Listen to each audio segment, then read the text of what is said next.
Chennai guys நாங்கள் தான் YouTube channel எடுக்கிறோம். நீங்கள் நம்ம வந்து நம்ம நீ சேனலில் வந்து என்ன செய்ய போகிறோன்னா ஸ்மூத்தி செய்ய போகிறோம். வாழைப்பழம் வச்சு செய்ய போகிறோம். அது ரொம்ப டேஸ்ட்டாக இருக்கும் காய்ஸ். வாங்க நம்ம எப்படி செய்யலாம். ஃபஸ்ட்டு வாழைப்பழம்லாம் நல்லா உரிச்சு போட்டுக்கலாம். காய்ஸ். எல்லா பழத்தையும் போட்டுடணும்.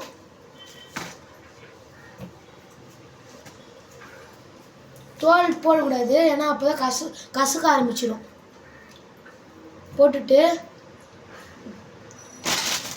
நெக்ஸ்ட்டு ஜார் மூடி இருக்குல்ல, அது கரெக்டாக உள்ளே போடணும்.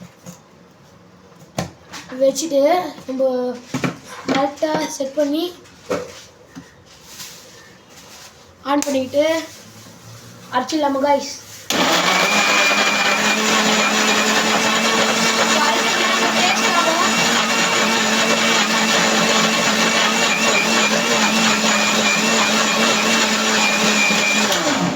அரிச்சிட்டோமா. இப்போ நம்ம வந்து நாட்டு சர்க்கரைன்னா நார்மல் சர்க்கரையே போடலாம். நம்ம இப்போ நார்மல் சர்க்கரையே போடலாம். நம்ம கிட்ட அதான் இருக்குது. அது ஒரு 3-4 ஸ்பூன் போட்டு வச்சுக்கோங்க.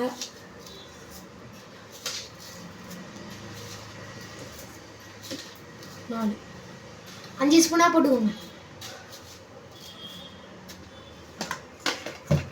நெக்ஸ்ட் திருப்பி மூடி போட்டுக்கோங்க.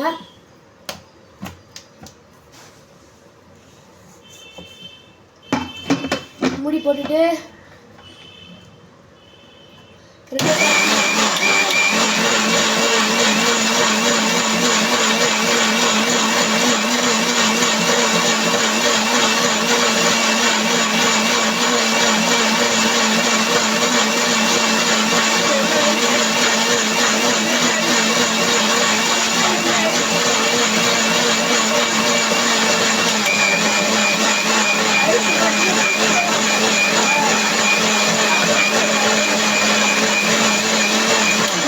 அரிச்சிட்டோம் காய்ஸ். நெக்ஸ்ட் நம்ம எடுத்துக்கலாம்.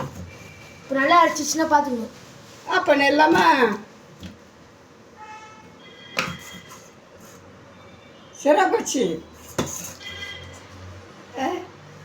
எல்லாரும் பார்ப்பாங்க. அப்படியா?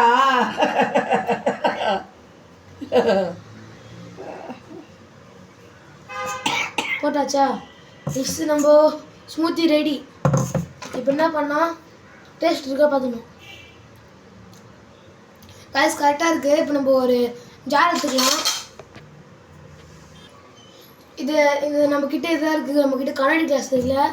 இதை நம்ம இப்படி அடித்து நம்ம ஊற்றிட்டு தான் போதும். பாருங்கள், ஸ்மூத்தாக இருக்குது பாருங்கள். இதில் நம்ம ஐஸ் போட்டோம்னா இன்னும் டேஸ்ட்டாக இருக்கும் காய்ஸ். ஆமாம், ஐஸு அது மாதிரி போட்டிங்கன்னா நல்லாயிருக்கும். இதான் நம்மளோட ஸ்மூத்தி. அழகாக இருக்கு பாருங்க. ஆமாம்மா, thanks. Please subscribe my channel.